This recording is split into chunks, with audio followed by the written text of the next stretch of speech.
estancias. Es una de las enfermedades que se la conoce como las de las mil caras, ¿no? Se puede internar por cualquier razón que no sea pulmonar o cardíaco circulatorio y aparece con un problema de tromboembolia pulmonar. Se la define como ¿no? La isquemia a nivel del tejido o del parénquima pulmonar. Es como un AVC isquémico o un AVC o diré un infarto agudo de miocardio, pero a nivel pulmonar. Se la categoriza como la tercera causa de mortalidad cardiovascular. Esta palabra hay que tener muy en cuenta, ¿no? Cardiovascular. ¿Por qué nos pueden decir no cardiovascular si es un paciente que es netamente, si la palabra dice tromboembolia pulmonar, tendría que decir problema del pulmón, pero acá nos está diciendo cardiovascular, que vamos a ver más adelante, ¿no? Se ha visto una disminución de casos en los, ¿no? En mayor de los casos cuando el diagnóstico es poco claro, ¿no? Y hay que tener mucho más hincapié cuando el paciente tenga una estancia prolongada en reposo. Para, la, para identificar una tromboembolia pulmonar, tenemos que mencionar ¿no? El trígono o ¿no? Eh, la tríada de Virchow. La tríada de Virchow nos mencionaba que para que haya coagulación intravascular, primeramente tiene que ver, primero, estasis sanguínea, que la sangre no se mueva, hipercoagulabilidad y lesión endotelial, y ahí se provoca coagulación. Entonces, todo va a rondar sobre el triángulo de Virchow, ¿no? Entonces, para la tromboembolia pulmonar, tenemos que recordar que hay factores de riesgo mayores, medianos y leves. Fracturas de miembros inferiores. Si hay fracturas de huesos grandes como de fémur, de húmero, pues generalmente el paciente está en reposo, ¿no? Y puede ver que estos inmovilizan al paciente. Hospitalizaciones por una insuficiencia cardíaca o las ICCs, el flúter o la fibrilación auricular también son factores de riesgo mayores. Prótesis de cadera o reemplazos de cadera y rodilla, que en ahí el paciente está inmovilizado. Traumas mayores. Infarto agudo de miocardio en los últimos 3 meses. Esta es la que se lleva la flor en todo ¿no? Es la trombosis venosa profunda. Todo paciente que tenga antecedente de trombosis venosa profunda tiene la probabilidad hasta el 70% de tromboembolia pulmonar. Lesión de la médula espinal, que el paciente puede estar postrado y no puede caminar, entonces también es un factor de riesgo. Factor de riesgo moderado.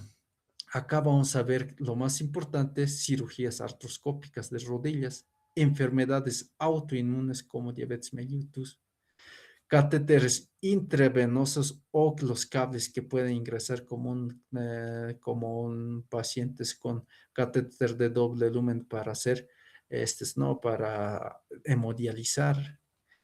Quimioterapia puede ser no también son agentes desencadenantes. El uso de terapia anticonceptiva oral, ¿no? Que generalmente el levogenestrel que utilizan las mujeres para no tener guaguitas o para el tratamiento para ¿no? Eh, para un quiste de ovario. Muchas de las enfermedades oncológicas también son predictores. Trombosis venosas superficiales, trombofilia y terapia de reemplazo hormonal.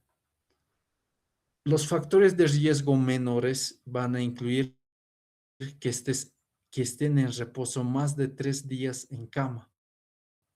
La diabetes y la hipertensión también son factores de riesgo.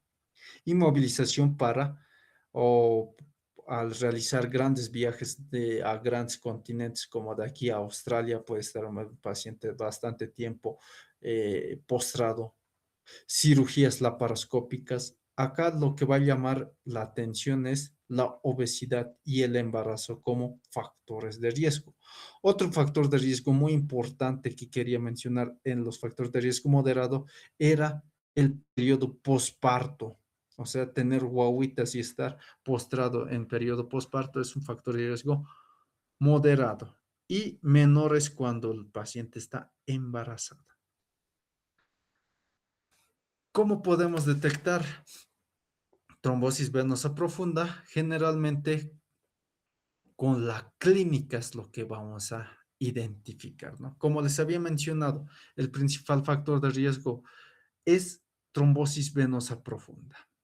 ¿Qué es lo que va a presentar el paciente? Va a mencionar pesadez, aumento de volumen que es irregular, que sea más grande el lado derecho que el lado izquierdo, calor y dolor local, y a la realización de las maniobras, que es la de Homans, que es la dorsiflexión del talón del pie, y va a provocar dolor en los gastrocnémicos, gemelos o tusos, como que ustedes quieran llamarlo, o que cuando lo comprimas y provoca dolor, que esa es la maniobra de Holm, ¿no?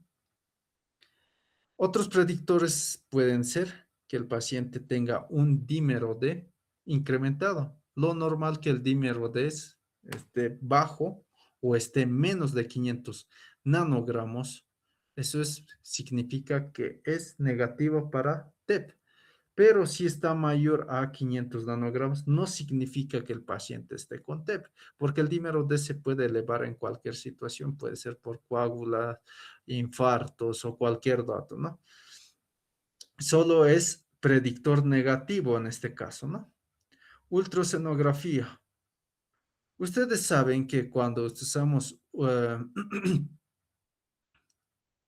al hacer la ecografía a nivel de los vasos ilíacos, al presionar a la compresión con el transductor, en este caso el paciente, las arterias no se colapsan, solo la vena se colapsa, ¿no?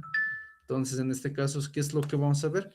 Que la vena se tiene que colapsar, pero no la arteria.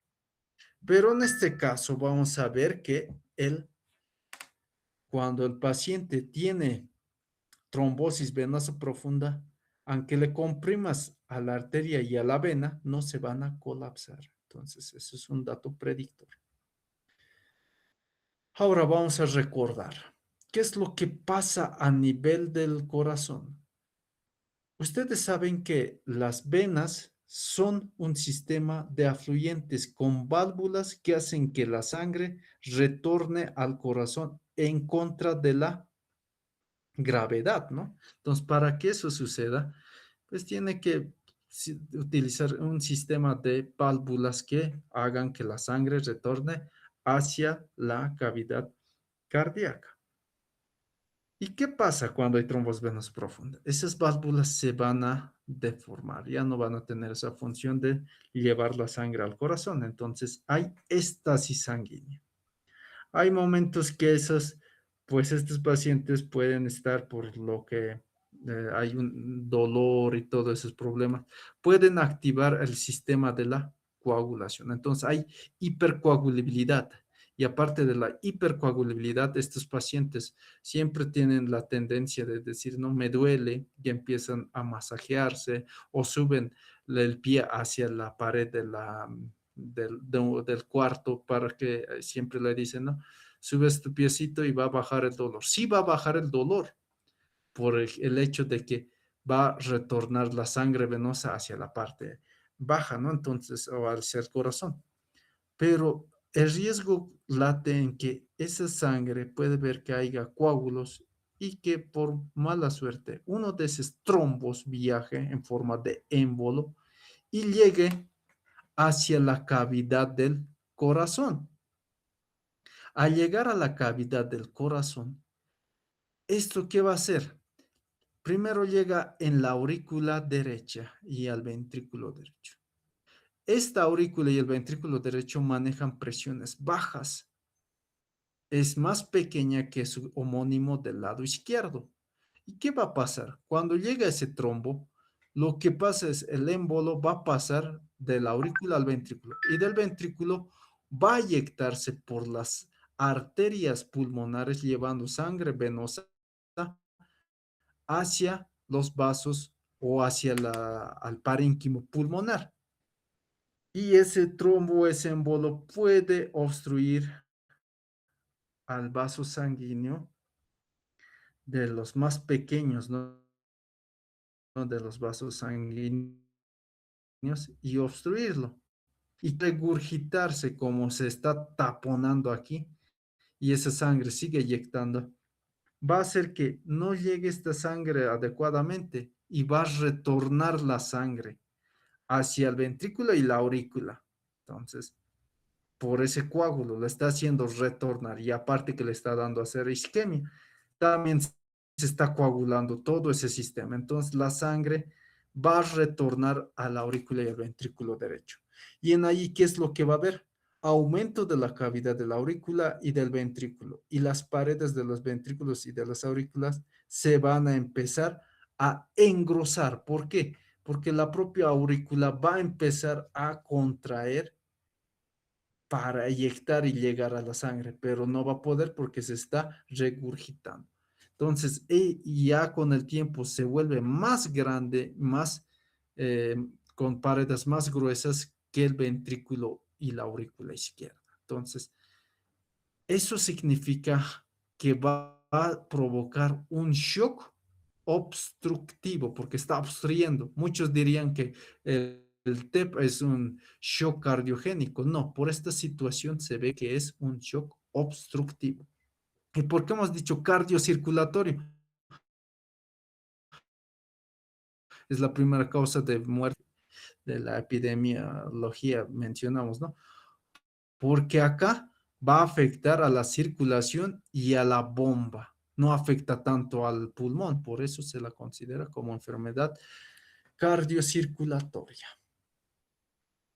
Entonces, como les había mencionado, los ventrículos y las aurículas derechas manejan presiones muy bajas, pero al aumentar esa regurgitación va a hacer que el ventrículo y la aurícula derecha aumenten la presión de la poscarga, provocando una insuficiencia ventricular izquierda, porque ya no tiene la fuerza para inyectar, porque hay demasiado ya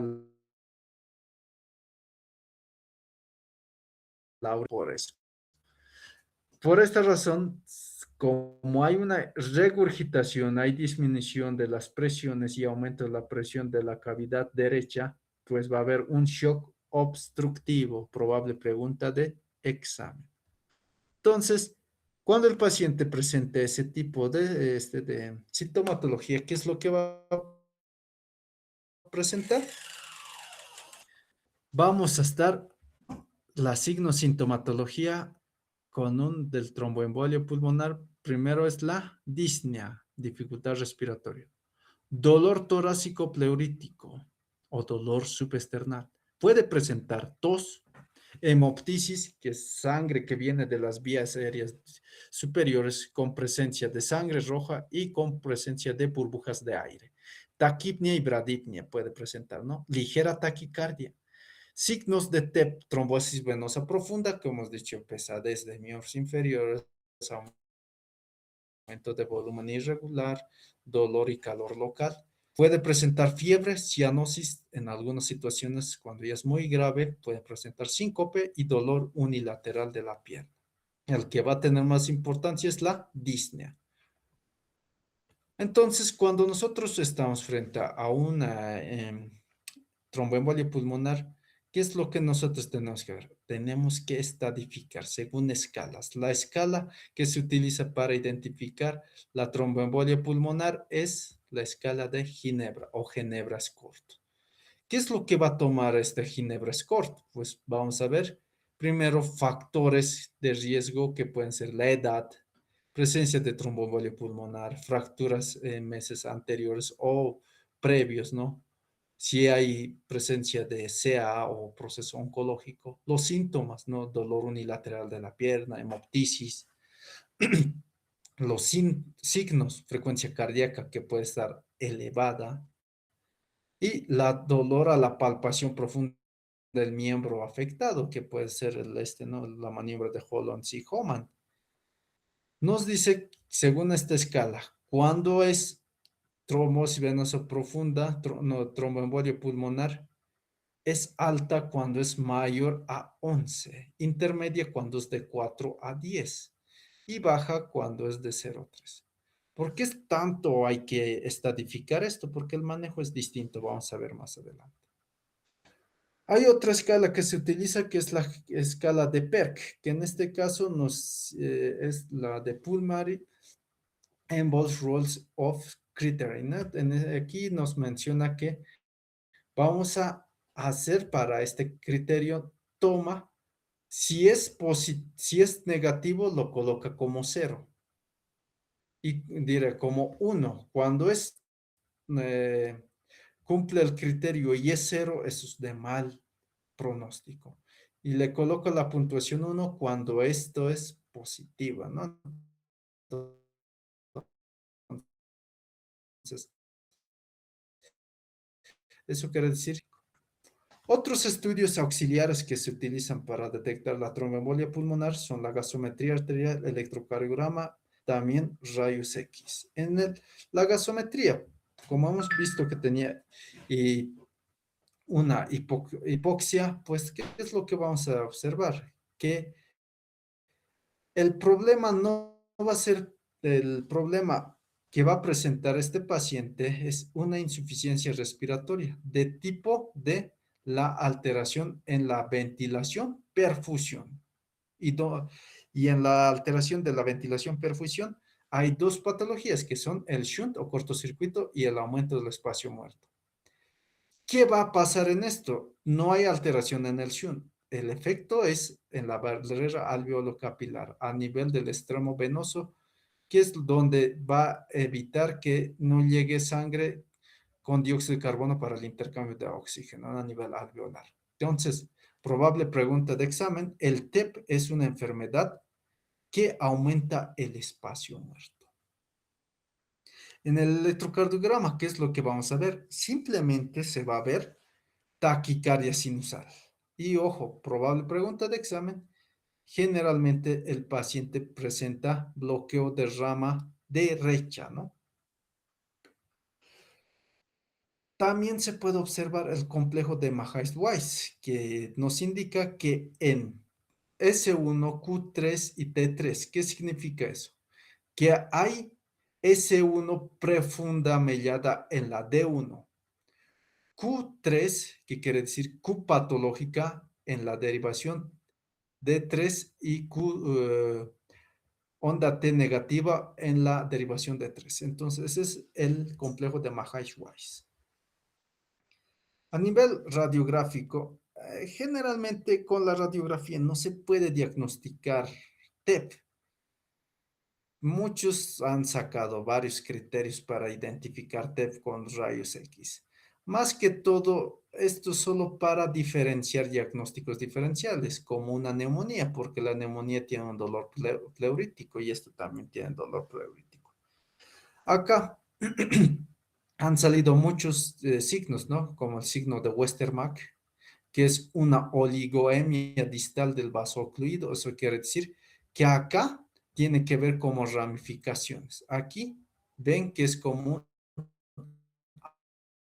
árbol podado y ahí signo de Hampton o el triángulo de Hampton, donde se evidencia un triángulo con base hacia la inferior en la base de los pulmones, ¿no? Entonces, un triángulo con base inferior que sería el signo de Hampton, ¿no? O joroba de Hampton en algunas literaturas, ¿no? El signo de Fletcher, que es la dilatación de la arteria pulmonar, o es el signo de la salchicha, ¿no? Que aquí se ve, ¿no? Que es la arteria pulmonar, el signo de la salchicha, o signo de Fleischer. Ahora, ¿por qué se estadificaba tanto el TEF? Porque el TEF, el manejo es distinto, ¿no? Si es de riesgo bajo o riesgo alto. Riesgo alto significa que está con shock. Hay que oroentubarlo. Como ayer hemos mencionado, muchos de los pacientes con insuficiencia presentan ¿no? un shock con hipotensión y puede que llegue a algo severo y hay que oroentubarlo. Vamos a ver que la trombosis venosa profunda, el diagnóstico como tal se lo va a lograr gracias a la tomografía con contraste o angiotac pulmonar, ¿no? Acá, ¿qué es lo que nosotros tenemos que ver? El diagnóstico para hacer una tromboembolia pulmonar es con la angiotomografía con contraste. Muchos, pues, pueden utilizar el dímero D, pueden utilizar rayos X, pero el gol estándar es la angiotomografía. ¿Qué es lo que vamos a ver en una angiotomografía? Acá vemos la arteria o el vaso ocluido. Aquí vemos que hay trombos que en la pared del vaso sanguíneo están ocluyendo, ¿no? Entonces, ahí, ¿qué es lo que vamos a observar? Como aquí tendría que haber ramificaciones del vaso sanguíneo que estaría um, llevando la sangre oxigenada, pero en este lado, vean, ya no hay como en este las ramificaciones, acá ya está ocluido, ya está cortado, ¿no? Entonces, eso es lo que nos da una angiotac o incluso la resonancia que nos podría ofrecer, ¿no? Acá una resonancia es lo que se observa. ¿Por qué es tan importante, como les había dicho, estadificar a un paciente con TEP? Porque el manejo va a ser distinto, ¿no? Con la escala de PERC o con la escala de Ginebra, nosotros vamos a buscar cómo se tiene que manejar la tromboembolia pulmonar.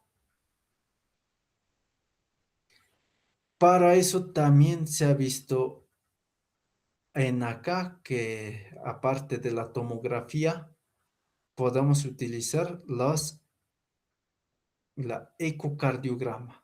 En el ecocardiograma les había dicho que cuando hay tromboembolia pulmonar, hay aumento de la cavidad derecha y de las cavidades derechas y engrosamiento de las paredes. Lo normal es que el ventrículo izquierdo y la aurícula izquierda son más grandes que el izquierdo y el derecho. Cuando hay trombosis venosa, tromboembolia pulmonar, ¿qué es lo que va a pasar? Va a haber aumento de las cavidades derechas, como tanto el ventrículo y la aurícula derecha, y va a ser más grande que su homónimo del lado izquierdo. Entonces, acá vamos a ver que hay aumento en las paredes del grosor, y ese es el signo de McCollan, ¿no? Entonces, hay engrosamiento de las paredes y aumento de las cavidades derechas. Incluso puede verse el propio trombo, ¿no? Cuando se está buscando. Entonces, acá vamos a ver que lo normal les había dicho que las cavidades derechas sean más pequeñas que las izquierdas, pero aquí estamos viendo que es más grande que el lado izquierdo. Entonces, desde ahí, si alguna vez, o en probable pregunta de examen sería, en ecocardiograma se evidencia cavidades derechas incrementadas con paredes engrosados, ¿qué patología estamos aparentando diagnosticar? Pues es tromboembolia, ¿no? Entonces, si les digo, ¿no? Cavidades derechas incrementadas, más disminución de los ventrículo y aurícula izquierda. Entonces, ustedes tienen que ya estar pensando en tromboembolia pulmonar. La estadificación, como les había mencionado. ¿Por qué es importante? Porque la tromboembolia pulmonar lo vamos a estadificar en riesgo bajo, en riesgo intermedio bajo, riesgo intermedio alto y riesgo alto. ¿Por qué tanta estadificación? Porque el tratamiento es distinto de cada uno. Mientras en el bajo vamos a ver que se tiene que hacer un tratamiento ambulatorio, o sea, en su casa. En el intermedio hay que internarlo y hay que darle anticoagulantes, pero subcutáneos. Pero cuando ya tengan un riesgo intermedio alto, pues hay que dar la anticoagulación endovenosa. Y si es de riesgo alto, hay que dar endovenosa, hay que programar o hay que pedir que a este paciente se lo oroentube porque puede chocarse. Ahora, cuando nuestro paciente presente una tromboembolia pulmonar, ¿qué es lo que vamos a hacer nosotros? Si es con un riesgo intermedio bajo, vamos a dar tratamiento con anticoagulantes orales, los nuevos anticoagulantes orales, que pueden ser apixaban, rivaroxaban, el dabigatran. Entonces, ¿qué significa? Que hay que darle anticoagulación por vía oral, pero en su casa, porque este es el más seguro. O anteriores veces, pues, se utilizaban los antagonistas de calcio, en este caso, la warfarina. Se ha ido desplazando porque la warfarina tiene bastante riesgo de provocar hemorragias, ¿no? Entonces, el rivaroxaban, si es un de riesgo intermedio bajo, hay que darle 20 a 10 miligramos cada día por 6 a 12 meses y su seguimiento por cardiología. ¿Cuál es la diferencia entre warfarina y la rivaroxaban? El rivaroxaban, pues, evita sangrados. Pero lo más importante, la warfarina tiene un costo más o menos de 10 a 20 centavos y el rivaroxaban es de 15 a 12 bolivianos. Entonces, gran diferencia económicamente, ¿no? Por eso siguen manejando otras situaciones la warfarina. Ahora, cuando mi paciente tiene un riesgo alto o masivo, o sea, cuando el paciente ya tiene una trombosis venosa más no, con una escala de PERC que ya llega a mayor a 11, a este paciente hay que anticoagular y a la vez hay que fibrinolizar. Y si no se hace más, puede que si no lo tratemos adecuadamente, llegue a un soporte hemodinámico que esté, des- que esté desequilibrado y hay que darle ventilación. Entonces, el riesgo, pues, ¿de qué va a variar? Va a variar según parámetros, ¿no? Según la edad, el género se dice que es más frecuente en masculinos y le dan una puntuación de 10. Si tiene cáncer, pues le dan más 30. Tiene una insuficiencia cardíaca es 10. Otro que te da más 30 es cuando la presión arterial esté menos de 100. Frecuencia respiratoria, más de 30 respiraciones, estos 20 puntos. Y si el estado mental está alterado, es más 60, ¿no? Y si te da una escala que ya supera el riesgo, entonces nosotros ya estamos ante un riesgo inminentemente alto. Para eso hay que anticoagular y también hay que darle fibrinolíticos. Para dar los fibrinolíticos, pues hay unas escalas que se manejan, que es la escala de estratificación de riesgo, que va a ir desde la clase 1 hasta la clase 4. Nosotros vamos a dar fibrinolíticos cuando esta ya tiene una puntuación más del 85% y que tenga signos ecográficos, o sea, el signo de McCoy que les había mencionado, que tiene un espesor de la pared incrementada. Una angiota que ya te observa que ya tiene tromboembolia pulmonar. Un péptido natriurético cerebral, que en este caso sería el dímero D incrementado, que es las troponinas y las sensible y ultrasensible están dentro 3 veces el valor normal, ya estamos hablando de un paciente de alto riesgo, ¿no? Entonces, al estadificar tus pacientes, si ya presenta más elevado y digamos que tiene un pronóstico alto, pues tiene la probabilidad de que esto pueda llegar a un shock. Y para que no entremos en eso, pues lo más importante que nos dice el manejo cuando es un TEP masivo, dar fibrinolíticos y dar soporte hemodinámico y ventilatorio si es que requiere. Si la presión arterial está incrementado en este tipo de pacientes, ojo que en el TEP las soluciones están un poco no están recomendadas, pero si la presión está muy baja, puedes darle bolos de 500 ml para que aumente la presión arterial. Pero si disminuye la presión arterial, pese a lo que le estás dando los bolos, se puede utilizar eh, los antagonistas que van a hacer que haya incremento de la presión arterial, entre ellos los vasoconstrictores que van a actuar en los receptores alfa y beta, que va a ser la norepinefrina o noradrenalina. Pero si a pesar de eso sigue el paciente con presiones, datos de shock, ahí utilizamos los fibrinolíticos. El fibrinolítico de elección que generalmente se va a utilizar es la alteplasa, ¿no?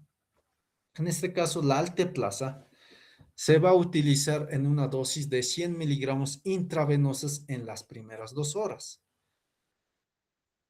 Esto, pues vas a ir disminuyendo, ¿no? Si es que el paciente eh, ingresa, digamos, en la primera hora, pues yo le voy a dar el 50%.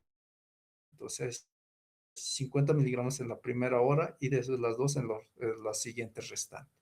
Otro fibrinolítico que se utiliza la alteplasa, pero esto depende el kilogramo peso. En este caso, cuando es menos de 60 kilogramos, utilizamos 30. Si es de 60 a 70, 35. Si es de 70 a 80, 40 miligramos intravenosos.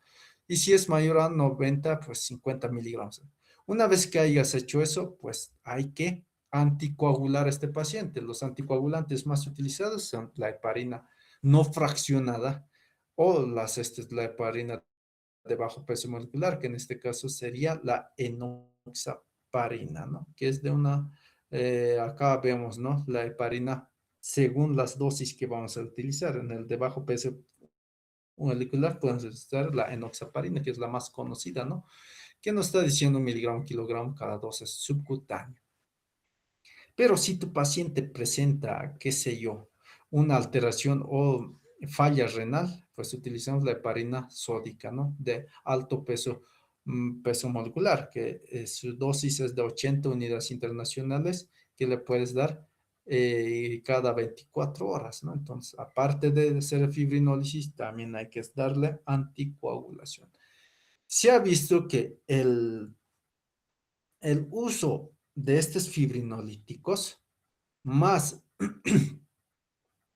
¿no? La anticoagulación preventiva ha mejorado a los pacientes en más de los casos que hay se han ese aspecto, ¿no? También se ha visto que el tratamiento con estos fibrinolíticos ha tenido un efecto muy conservador ante estos pacientes, porque antes, al no utilizar estos fibrinolíticos, se ha visto que había mayor incidencia a que el paciente podría fallecer, ¿no? Entonces, se ha visto que el pronóstico va mejorando cuando tenemos datos de que estamos empezando o el inicio de un TEP, ¿no? Generalmente estos son de muerte súbita, pueden llegar a un paro cardíaco, como hemos visto que puede ser un shock obstructivo y provocar hasta un shock. Entonces, nosotros tenemos que encontrar a este tipo de pacientes lo más temprana posible para evitar esta entre la 50% de todos los casos que se encuentran. Entonces es muy alto. Entonces el diagnóstico de estos es lo más complicado. Como les había dicho, esto es la enfermedad de las 1000 caras. ¿Alguna duda hasta aquí? ¿Alguien que tuviera alguna duda?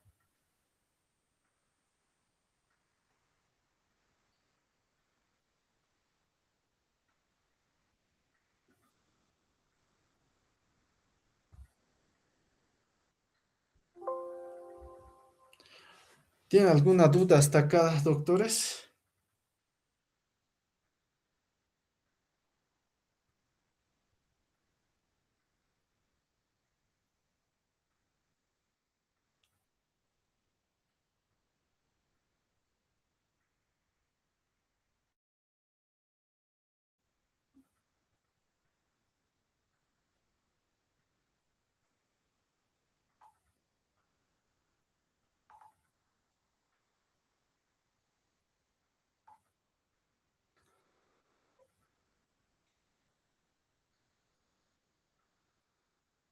¿Están ahí, chicos? ¿O yo estoy hablando solo acá? Se lo Sí, escucha, doctor. doctor. Ya. Vamos a llevar ahora al otro tema, que en este caso va a ser neumonías. Esta patología de neumonías, pues ustedes ya la habrán visto eh, en varios temas, ¿no? Incluso en medicina interna, en salud pública, y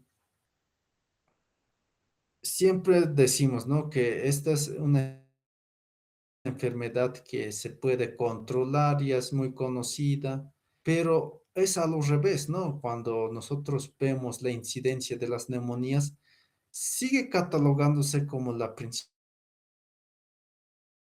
causa de morbimortalidad en extremos de vida. ¿Cómo podemos decir esto? Porque si ustedes siguen siendo las principales causas de mortalidad en menores de 5 años. Eso quiere decir que la neumonía, que es la principal causante de las, o es la principal de las insuficiencias respiratorias agudas, es la más mortal en nuestro medio. ¿Cómo la definimos la neumonía? Simplemente decir que es una infección aguda del parénquima pulmonar, o sea, dentro de los tejidos pulmonar, ¿no? Entonces, ahí es donde se va a provocar la infección de la neumonía, ¿no? Vamos a ver que hay varios tipos de neumonía según los conceptos. Puede haber neumonía adquirida en la comunidad, neumonía intrahospitalaria y neumonía ventilatoria. Neumonía adquirida en la comunidad. Esto es lo que encontramos o nos contagiamos de neumonía fuera del hospital, o sea, en la calle. Ahora, neumonía intrahospitalaria.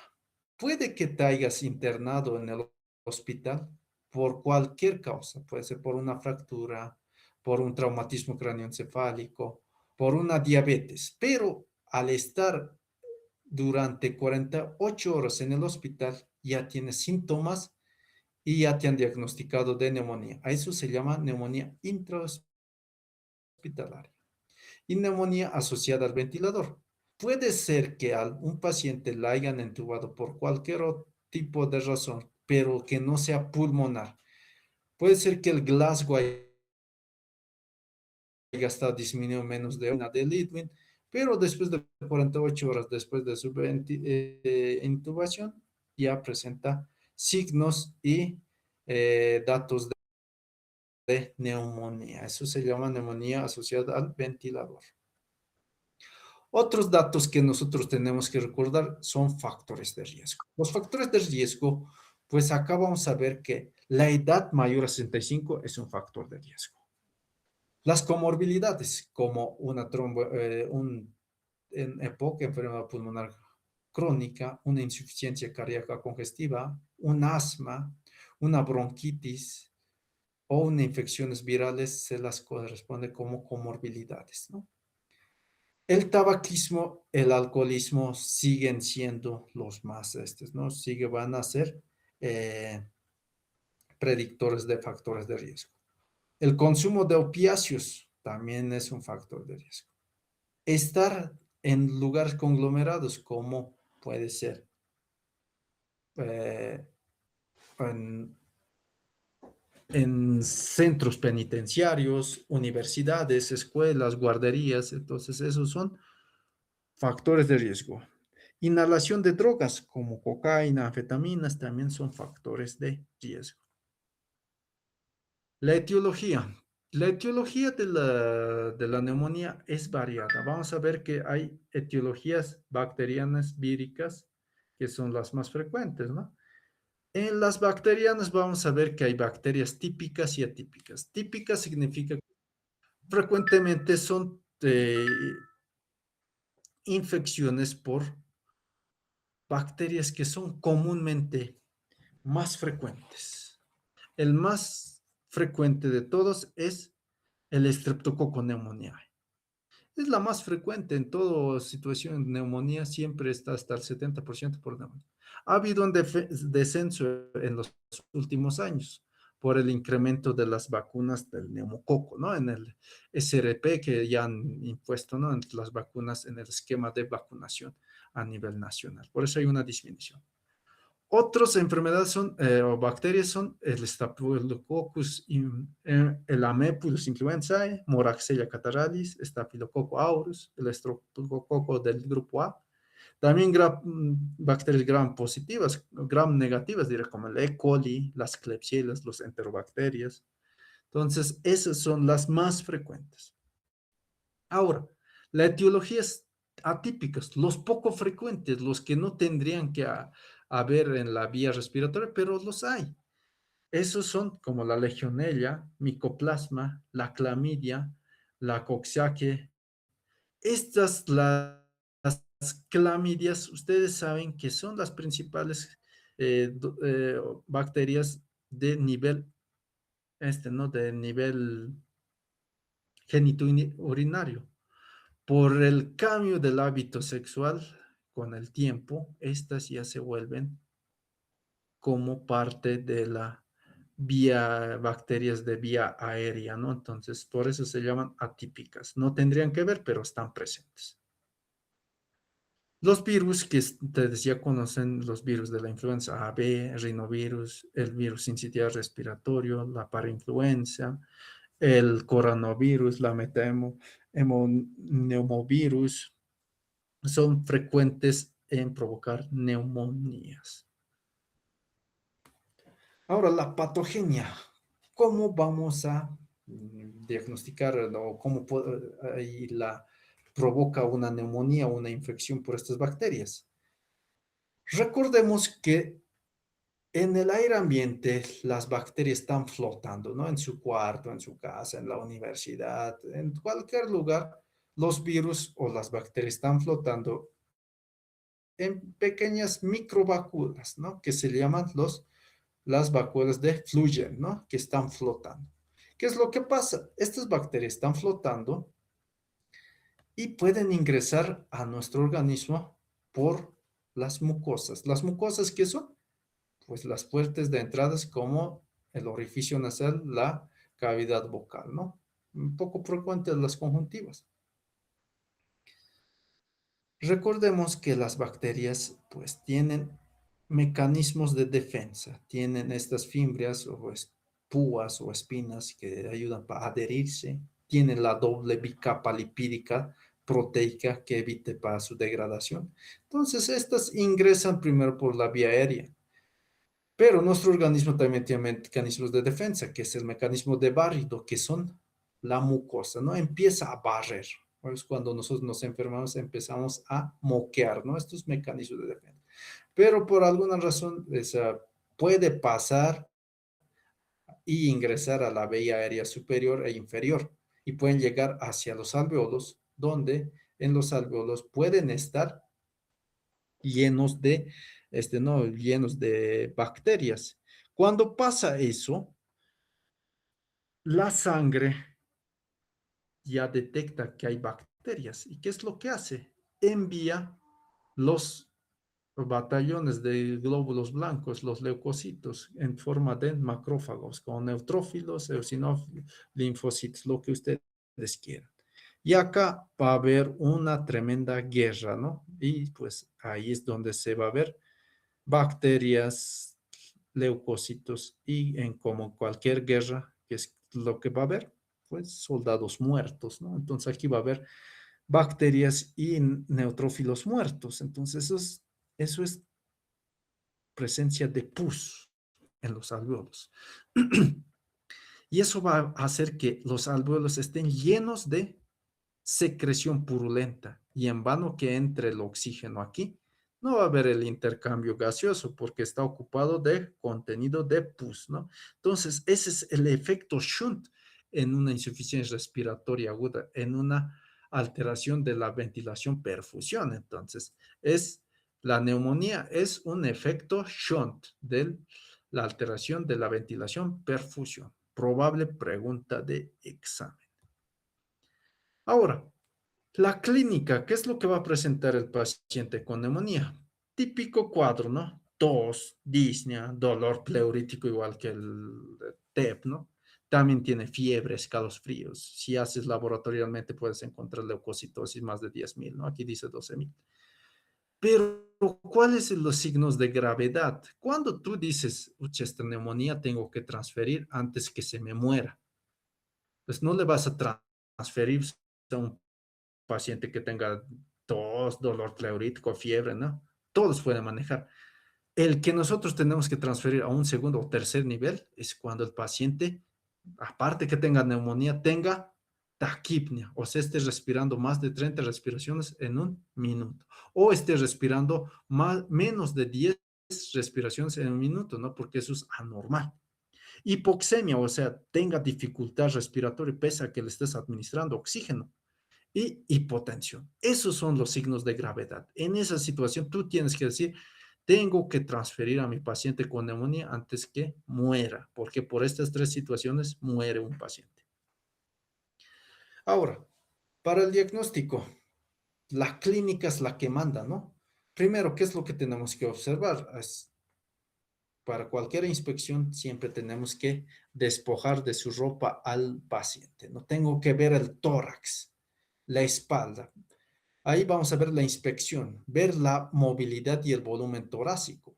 Ahí tengo que ver qué tórax está moviéndose más rápido o qué tórax está moviéndose más lento. ¿Quién tiene más tiraje intercostal? Y el volumen torácico es más pequeño que el otro, ¿no? Entonces, ahí hay que hacer la inspección. Segundo, hay que hacer la palpación. Palpamos, ver las vibraciones vocales. Hemos dicho que está lleno de pus, entonces, ¿qué lleva más la vibración? Pues el contenido líquido, ¿no? Entonces, si hay más vibración en la parte inferior y en los otros no hay vibración, entonces al decir 33, 33 o tren, tren, entonces ya sabemos dónde está afectado. Sonoridad, tenemos que percutir. Sabemos que el pulmón es un órgano hueco donde está lleno de aire, entonces tiene que ser como timpánico. Pero si ahí no hay timpanismo, sino hay mate o submate, entonces eso algo está ocupando dentro del pulmón. Ahora, la auscultación, tengo que auscultar ruidos respiratorios. Voy a auscultar donde hay más murmullo vesicular, tiene que estar presente, pero cuando hay disminución de murmullo vesicular, eso quiere decir que algo está mal, ¿no? Entonces hay estertores o crepitantes o sibilancias, ustedes sabrán ya ahí algo está afectando. Otro típico que podamos solicitar después de hacer el examen físico es solicitar un examen imagenológico, solicitar un rayos X. Ustedes saben que rayos X es radiolúcido y radioopaco. Radiolúcido quiere decir que eso tiene que ser de color negro, ¿no ve? Radioopaco es color blanco. Acá, ¿qué es lo que yo tengo que ver? Cuando ustedes tengan que leer un rayos X, siempre tienen que ir de afuera hacia adentro, ver el tejido cutáneo, ver la estructura ósea, ver si está centrado, si no se ven, si está penetrado, está centrado, si las clavículas están centradas, ¿no? Y que no se tenga que ver los cuerpos vertebrales. Primero tengo que ver esta opacidad, ¿no? Este es el campo pulmonar, que como les he dicho, tiene que ser radiolúcido y tiene que tener los ángulos costofrénicos. Aquí, ángulo costofrénico no veo ángulo costofrénico. Aquí veo algo blanco, radio opaco. Entonces, eso le llaman signo de condensación o signo de vidrio despulido, ¿no? Entonces, otra forma también, si no tienes rayos X, puedes utilizar la ecografía, que en este caso, pues puedes utilizar la insonomación pulmonar, que ¿qué es lo que vamos a ver? Los signos de hepatización o signos de dientes de sierra. Hepatización, ¿qué quiere decir? Esto es hígado y esto es pulmón. Pero miren, parece lo mismo que acá, parecen lo mismo. Eso es signo de hepatización tisular, que eso significa que el hígado está con neumonía. Los dientes de sierra que vamos a ver, los vemos, que es cuando hay consolidación pulmonar. Muchas literaturas dicen que con solo rayos X tú puedes diagnosticar que un rayos X de una neumonía es típica o atípica. ¿Cómo lo puedes diagnosticar? Nos dice que típica solo afecta a un solo pulmón, atípica afecta a los dos pulmones, ¿no? Acá vemos signos de migas de pan o signos de, ¿no? De patrón miliar, ¿no? Que es típico de un micoplasma, o sea, por una tuberculosis, acá estamos viendo. Acá también vemos en una tomografía en los cortes, donde vemos igual signos de vidrio despulido o signos de que se está empezando a degranular, ¿no? Signos de migas de pan. Entonces, eso es signo de neumonía, porque el pulmón tiene que ser así negrito, no así, como estuvieran borrándose. Hay veces las complicaciones por etiologías atípicas pueden llegar a comprometer todo el pulmón y provocar cavidades, como aquí estamos viendo cavidades y aquí hay un nivel hidroaéreo. Esto es aire y aquí debe haber seguro pus o líquido, o sangre o lo que sea, ¿no? Y aquí todo el pulmón derecho ya está comprometido, incluso aquí la tráquea se está desviando, ¿no? Entonces, ¿qué quiere decir? Imagen más clínica igual es neumonía. Entonces, eso quiere decir que no requieres pruebas complementarias. Solo con rayos X e Y la clínica puedes diagnosticar, ¿no? Pero si tienes la posibilidad de hacer algunos de estos, puedes realizarlo, un cultivo, puedes pedir hemogramas y todo eso. Como en el TEP, también hay unas escalas para estadificar la gravedad de la neumonía. Acá vamos a ver que es el índice de severidad pulmonar, que es el PSI, ¿no? Que acá nos está indicando que puede haber variaciones desde 0 hasta 405. Esto generalmente vamos a ver en neumonías, en neumología, ¿no? Sobre todo en medicina interna. Que acá te dice el sexo, cuál es más frecuente, factores demográficos, enfermedades, comorbilidades, qué resultados de examen físico has encontrado, los hallazgos laboratorios y radiográficos. Si este te da una puntuación que ya es más de 70, tiene alta compromisor. Pero generalmente eso se utiliza cuando estás en situación que tienes más tiempo, ¿no? Pero en emergencias, pues, ¿qué vas a estar haciendo toda esa escala? Entonces, en emergencias se utiliza esta escala que está vigente desde el 2010, ¿no? Ya tiene como 16 años y sigue siendo muy bueno para estadificar la neumonía, que es el CURP 65, que esta escala va a ir desde 0 hasta 5. ¿Qué va a medir la confusión, que es la C, la urea, que es más de 20 miligramos de cilindro, la respiración, que tiene que ser más de 30 respiraciones o menos de 10 respiraciones por 10 minutos, como 10 en un minuto, la presión arterial que esté menos de 60 y la edad mayor a 65. Cuando la escala nos de 0 a 1 es un tratamiento ambulatorio. Cuando es de 2, pues hay que hacer una hospitalización para dar antibiótico, terapia endovenosa. Cuando es de 3, 4 o 5, ya la gravedad requiere oxígeno suplementario o incluso orentubar o llegar a una terapia intensiva o a una UCI. Para eso es bueno la estadificación con el CURP 65. Hemos pedir, no, tal vez es una tuberculosis, entonces en el cultivo nos puede dar hasta eso, o hemocultivar. Lamentablemente, estos tardan más de 5 a 7 días hábiles, entonces no es rápido. Otros estudios que podemos dar es el PCR, también el este, ¿no? Porque hemos indagado mucho en la escala de acá, ¿no? Cuando hay una escala que es de 0 a 1, pues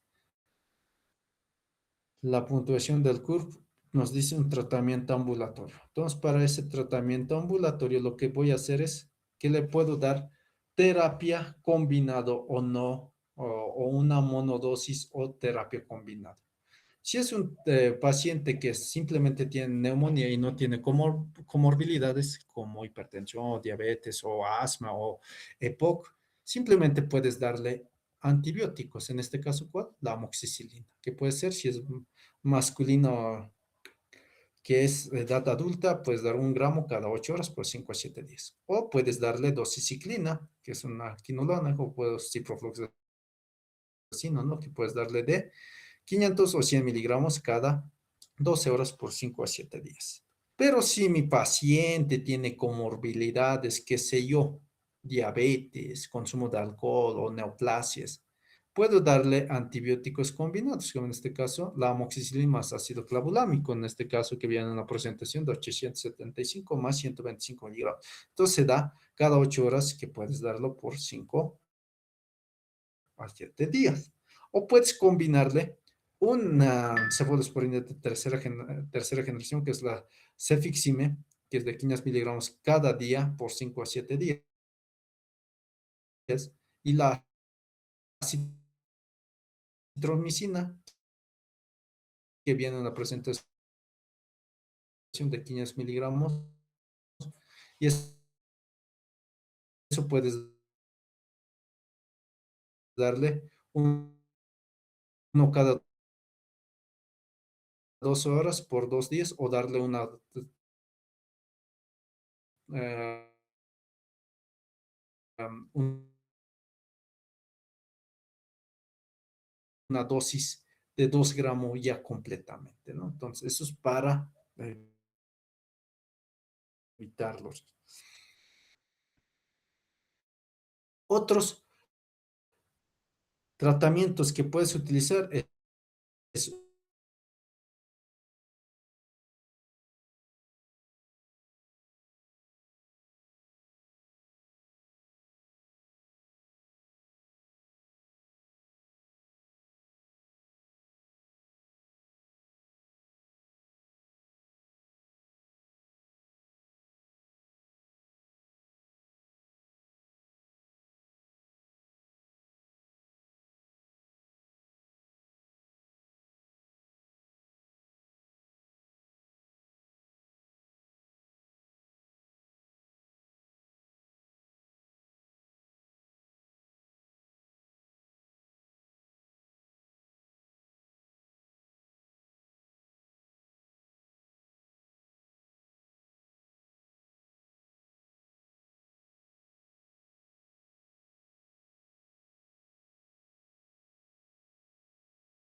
la,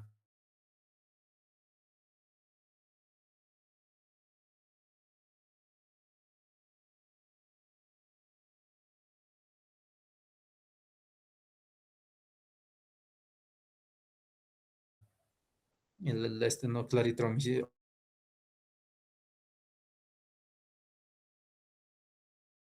antibióticos de techo alto, como vancomicina, el linosolid.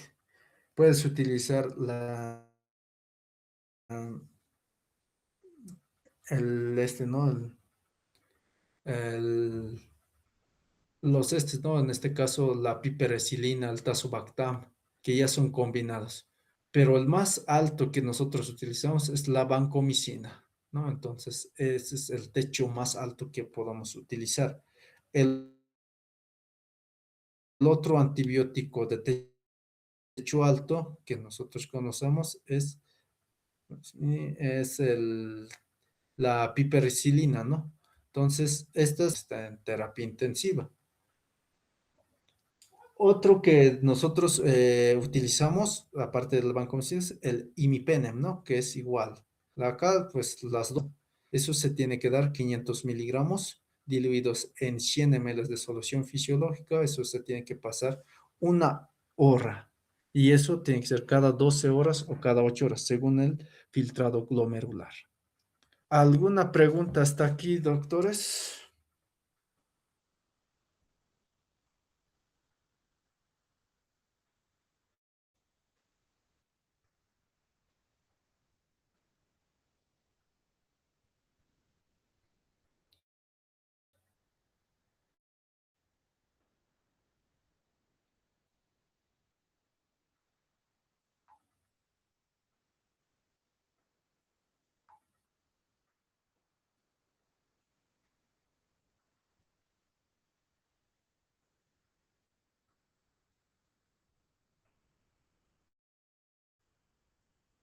¿Está todo comprendido, doctores?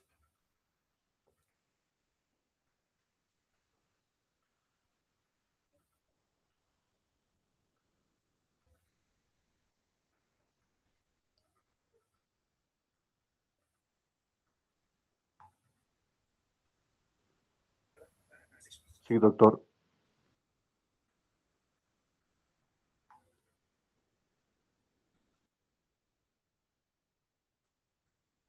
Ya.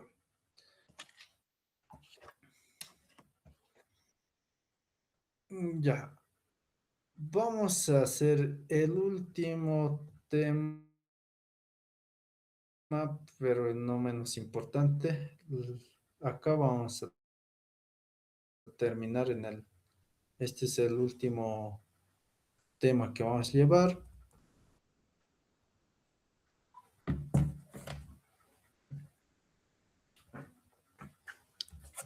Y solo a partir de esto, solo nos faltarían dos temas más. Ya con el último terminaríamos conmigo. Esta tarde vamos a hablar, ayer hemos hablado de las arritmias. Acá vamos a hablar de una arritmia que es la más frecuente de todos. Este tema lo vamos a llevar en vez de alteraciones hidroelectrolíticas, porque la alteración hidroelectrolítica ustedes ya la han llevado en fisiopato, ya saben el manejo, incluso ya la han llevado en medicina interna y todo eso. ¿Por qué vamos a intercambiar este tipo de temas? El anterior grupo, pues, se ha visto, lo hemos intercambiado con ¿no? Con shock anafiláctico. Acá yo le voy a intercambiar con fibrilación auricular. ¿Por qué vamos a llevar como un tema aparte esto? Porque esta es la principal arritmia de todas. Cuando ustedes vean una taquiarritmia que esté con una frecuencia más de 120, 130, ¿qué es la FA o fibrilación auricular? Se la define como la arritmia que va a haber a nivel de las aurículas, ¿no? Es una alteración en. ¿A qué enfermedades está asociado? ¿Cuáles son los principales o los primordiales en generar una fibrilación auricular.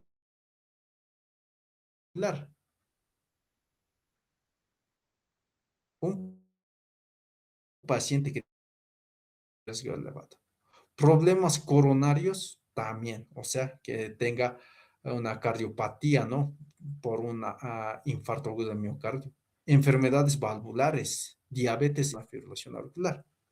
Muchas de esta enfermedad son asintomáticos. En el tratamiento para la fibrilación auricular, lo que nosotros tenemos que prever es bajar la frecuencia cardíaca, evitar coágulos y mejorar el ritmo. En emergencia, mejorar aurículas. Ustedes saben que la aurícula, pues acá tenemos, ¿no? Una cavidad de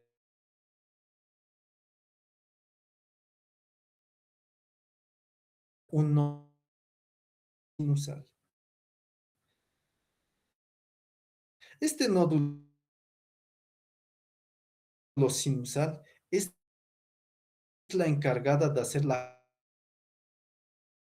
nódulo, que es el nódulo sinoauricular. Y ese nódulo sinoauricular se va a dividir en una rama